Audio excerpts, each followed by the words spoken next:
Yun, good morning. Bali, Motor Trade Balintawak na naman. Bali, ngayong araw may benta tayo na Honda Beat version 3. Ayan, si Sir yung una po nating customer sa Honda Beat version 3. Free delivery inspection bago mo iuwi yung motor, Sir. Ipapaliwanag namin sa iyo lahat ng kung paano mo siya alagaan. I-check din natin kung may mga sira o mga gas-gas bago nyo po siya iuwi. Simulan natin, Sir, body scratches, damages. Naikutan nyo na po ba kanina yan, Sir? Okay naman po, wala naman kayong nakitang mga damage, Sir. Sa battery po natin, Sir, nilagay po namin kanina. Bali, dito pa rin siya nakalagay sa paanan pa rin po.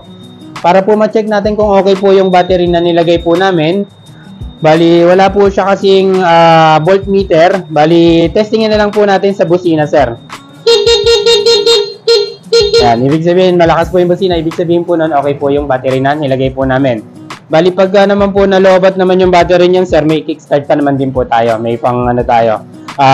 Battery operated po siya. Kahit dead bat po yung battery natin, pwede natin siya paandarin gamit yung kickstart. Pero para mas madali po, palitan nyo na lang pag na-lobat po. Push button lang po tayo. Tapos sa clutch po, wala tayong clutch, Sir. Automatic po tayo. Bali, preno po likod, preno harap. Bali, may combi brake system po na tinatawag si Honda Beat. Pagka po preneno natin yung likod, sumasabay na po yung harap. Balang safety niya po yun. 70% sa likod, 30% sa harap. Pag likod lang po yun. Pag harap, harap lang po siya. Kaya ang unahin po natin laging preno yung likod. Kahit medyo mas mahina po siya, dahil drum brake po yung likod, disc brake po yung harap, mas malakas yung harap, unahin pa rin natin yung likod para sa safety po natin yun. Okay po? Tapos ito po, lock lang, Sir. Ayan, pagka po gagaray tayo, lalo na mga pababa, ganun lang po. Preno po, tapos gaganon lang, Sir. Tapos pagtatanggalin, pindot lang po ulit. Okay po? Tapos sa lever po natin, medyo malayo po talaga. Yan ang standard po natin, 10 to 20 mm mula sa throttle. Yan po. Tapos isang ano pa, Sir, pagka po nagpreno tayo, dapat hindi naiipit yung daliri natin. Pag naiipit na po yung daliri natin, pa-adjust din na po kay mekaniko. Hindi na po standard yan. Throttle naman po natin, bali lahat po ng unit natin, bali may allowance naman po talaga yan. Hindi po siya sira, bali may play lang. Tapos rear brake pedal, preno sa paa, wala po tayo neto. Bali, ayun yung mga sa pang tricycle model, yung mga Raider, yung mga ganun, Sir. Siya po, sa kamay na yung preno nyo parehas. All nuts, bolts, fastener, maigpit naman lahat ng tornilyo niyan. Ang ginalaw ko lang po kanina dyan, yung sa battery, sa side mirror. Yung sa side mirror, Sir, ikaw na lang mag-adjust. Tapos air pressure natin sa gulong, standard po natin, Sir. 29 sa harap, 33 sa likod, pagka mag-isa ka lang, Sir. Pagka dalawa kayo laging nakasakay, Sir, 29 sa harap, 33 sa likod. Ganun din pala, Sir, parehas lang. Ngayon po, naka-set up na po ng ganun yan. Tubeless type. Nasa sa inyo na, Sir, kung lalagyan nyo po siya ng tire sealant. Nasa sa inyo rin kung ayaw nyo rin po yan. Bali, i-check na rin po natin yung mags niya. Tubeless na pala yung gulong. Tubeless type na po yan. Wala na siyang interior. Kaya pagka po medyo may butas yan, kahit itakbo natin ng konti, pwede pa yun. Hindi siya katulad na may interior na pagka butas, dapa na agad. Check din natin yung ikot ng mag, Sir, kung okay po. Okay naman, Sir. Medyo may tumutunog pa. Medyo kumakaskas pa bago pa, Sir. Yung harap, Sir, pasuyo na lang ako, Sir. Paikot na lang din po.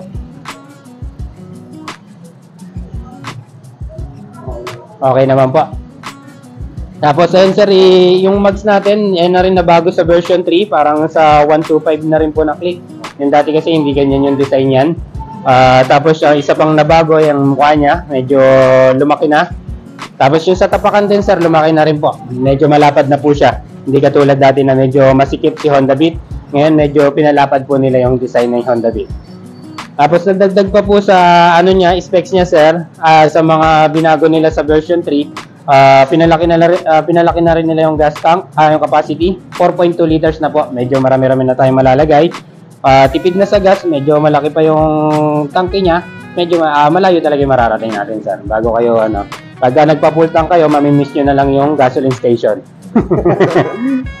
Yung naman natin, drive chain, kadena, wala po tayong kadena pagka ganitong mga automatic. Bali, CVT, ito yung panggilid natin, binubuksan po siya. Makikita dyan yung belt, bola. Binubuksan po yan every 5,000 to 6,000 na takboy ng motor natin. Ngayon si change oil naman po natin, first 500, tapos yung susunod doon every 1.5. Tapos may gear oil din po tayo, Sir, pinapalitan po yan, alternate lang siya, hindi siya kada change oil pinapalitan. 1:2 lang po siya.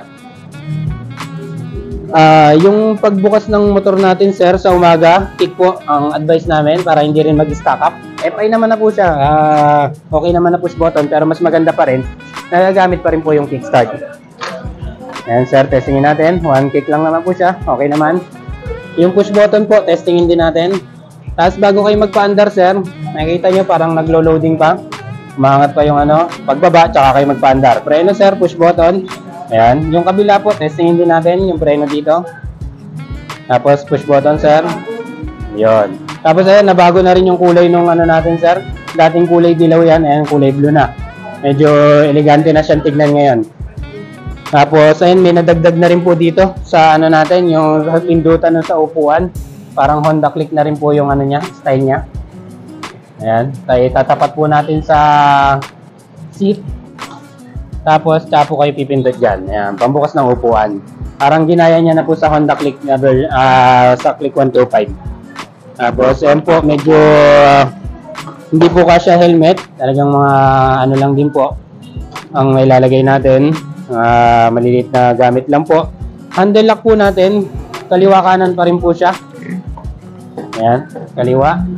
Sa kanan, testingin din po natin. Ayan, gumagana naman po. Kaliwa kanan ang lock natin. Steering smoothness, yes sir. Apo? Ilang buwan po? Huwag ka nang sa buwan sir. Mas maganda po sa tinakbo kayo magbabase. Apo, 0.02. Pag nag-500 nga po, change oil po kayo. Tapos yung susunod doon, every 1.5 na. Mas maganda po magbase sa tinakbo kaysa sa buwan. Apo, dito na lang po, may service area din naman po kami. May libreng service din po yan na 3 beses. Pero pwede lang yung sa change oil. Yung iba po natin gagawin, kagaya ng CVT cleaning, hindi po siya sakot. Okay po. Tapos, steering smoothness, sir, yung manubela po, pa-testing ako, sir, kung okay naman. Kaliwa kanan, sir. Smooth naman, wala naman sumasabit, sir. Tapos, engine oil level, sir, wala naman siyang 800 ml, kulang-kulang. Bali, may nabibili naman pong 800 ml, yun na lang po ang bilhin natin. Tapos, si mekaniko na pong bahala kung magtansya niyan, sir. May oil na po yan. Meron na po ngayon yan, sir. Ang wala lang yan, yung gasolina, yung nilagay namin kanina. Coolant po, wala rin naman tayong coolant. Bali, ang pampalamig na ito, air-cooled po siya. Tapos, drain fuel po natin, hindi naman natin siya masyadong ginagamitan yan. Key operation, ayun nga po, parang sa Honda Click na. Bago na, on and off, tapos lock. Tapos, pag magbubukas nga po ng upuan, tapat natin sa seat, tapos pindot na ganun, sir.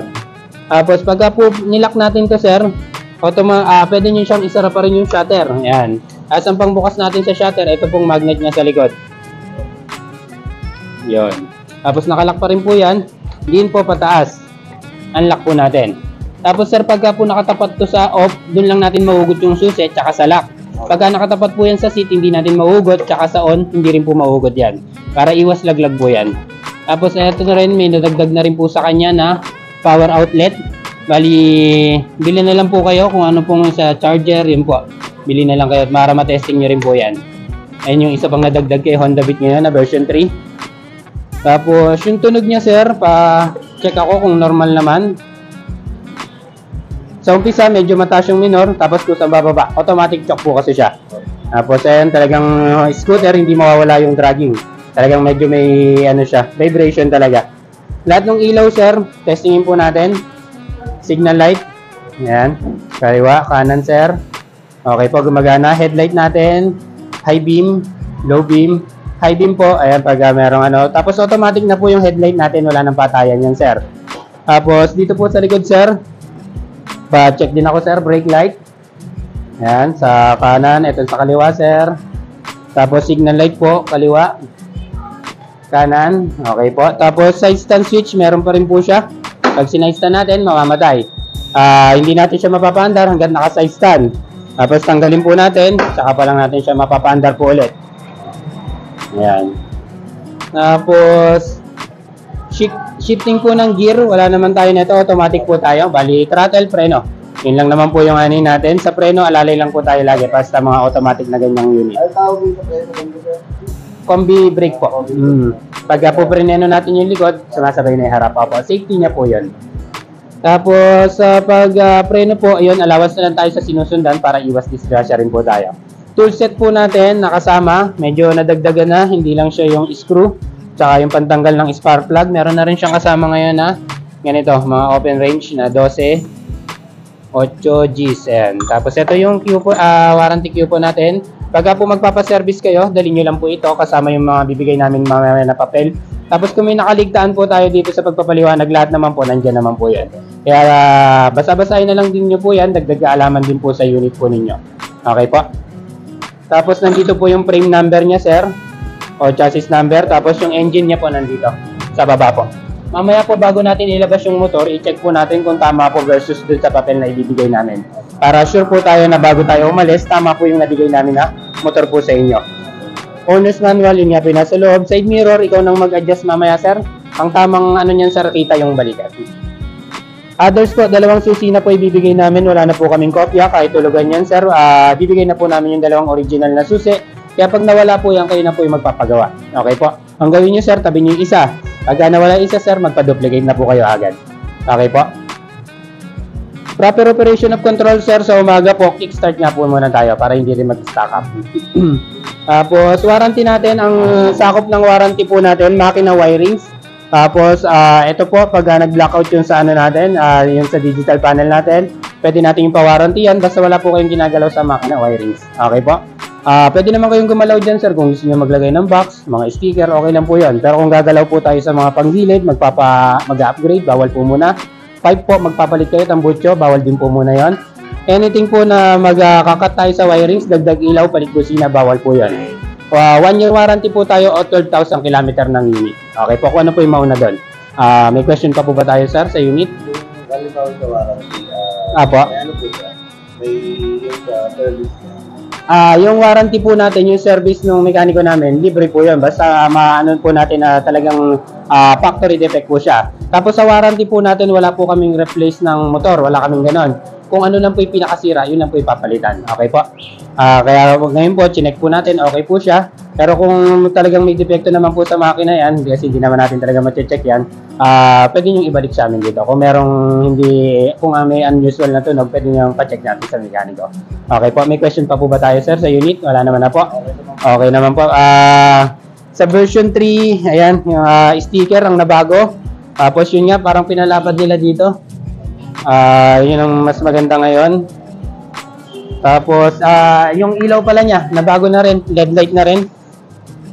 Yung sa headlight lang pala. Tapos yung mga sa signal light, bulb type pa rin po siya. Medyo maliwanag naman gandang ano rin yan, upgrade. Sa likod, ganun pa rin. Bulb type pa rin po siya. Pero overall, sa presyo, hindi naman masyadong nagtaas kumpara sa B2 na Honda Beat. Kaya sa akin, parang mas okay po siya ngayon. Yun lang po sa ngayon. Bali, kung may question po kayo, pwede kayong mag-comment sa baba. Sasagutin natin yan hanggat maaari. Pa-support na rin po. Pa-subscribe na rin. Maraming salamat po.